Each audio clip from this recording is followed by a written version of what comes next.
Albert and the Lion is not only a famous poem by Maria Edgar and Stanley Holloway, or an iconic Wetherspoons pub like the one behind me, but it's actually based on a real story, and we're going to look at that story in this video.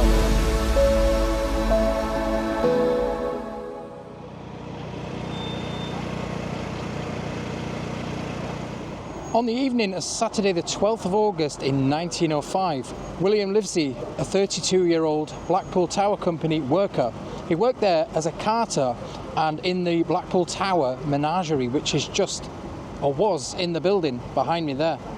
So he lived here in Blackpool through the week whilst he worked at the Blackpool Tower, and then he returned home on Sundays to his wife and children in Preston. Now his job was to tend and feed the animals in the Blackpool Tower Menagerie, and also to transport them and care for them to the animal hospital on Lytham Road. So let's head up there and we'll continue the rest of the story. Whilst at the animal hospital, he's said, according to witnesses, to be drinking steadily at the Dunes Hotel public house, drinking all afternoon and into the evening after finishing his week of work. Now here we are outside the Dunes, which still stands today and is still a public house.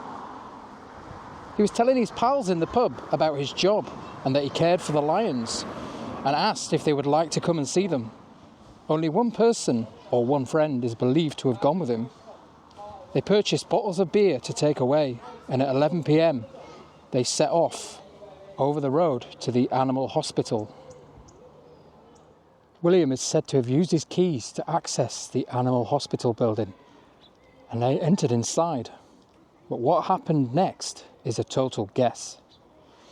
At 8:35 a.m. the next morning, William's body was discovered by a tower employee named Robert Bonney.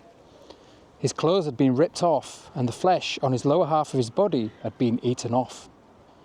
2 lionesses were also roaming around the courtyard freely, and the male lion still in his cage. Robert managed to usher them back into their enclosures using a broom, and he raised the alarm. He first called James Walmsley, who was the manager of the aquarium and menagerie at the tower. James arrived and they secured the site before calling the police. Now here we are today at the site of the old animal hospital, and as you can see, it's now a lovely little park area in the middle of a housing area. Somewhere around here is where the lions would have been walking around the courtyard outside the building. At the inquest the following day, they concluded that William had been intoxicated and showing off to his friend. It was concluded that William may have entered the lion enclosure and either fell or stumbled, which alerted the lions. They started to attack William, and it's believed his friend escaped.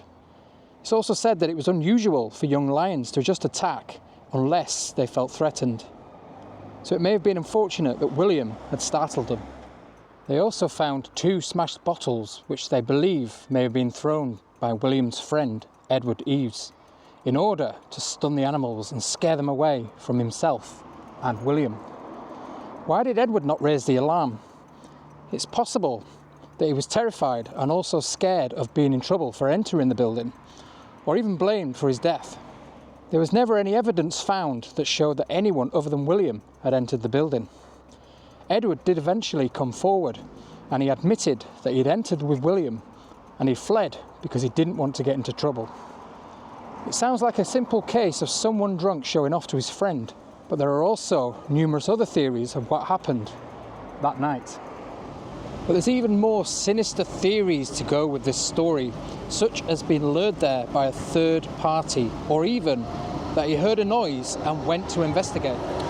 A verdict of accidental death was returned and his body was identified by his wife from Preston. Now, since the story became so well known, it inspired a poem by Maria Edgar called The Lion and Albert. And it's told the story of a young boy who prodded the lion at the Tower Menagerie with a stick and was eaten whole whilst his parents looked on. It was made famous by Stanley Holloway, who recorded the famous monologue. This also inspired the name of the Wetherspoons pub right next to the Tower building, which is actually built in the former Woolworths building. Now, if you've read the poem, you'll know that there's a mention of Woolworths in there, and they're referring to the old Woolworths that is now home to Wetherspoons. And that's supposedly where the boy bought the stick from with the horse's head to prod the lions. And it's also situated right next to the tower building that the story relates to. Now, the Tower Menagerie no longer exists. In fact, there's no animals in there whatsoever. And it was turned into a show venue, and if you remember, the dinosaur ride. But since then, it's become the second floor in the Blackpool Tower dungeon.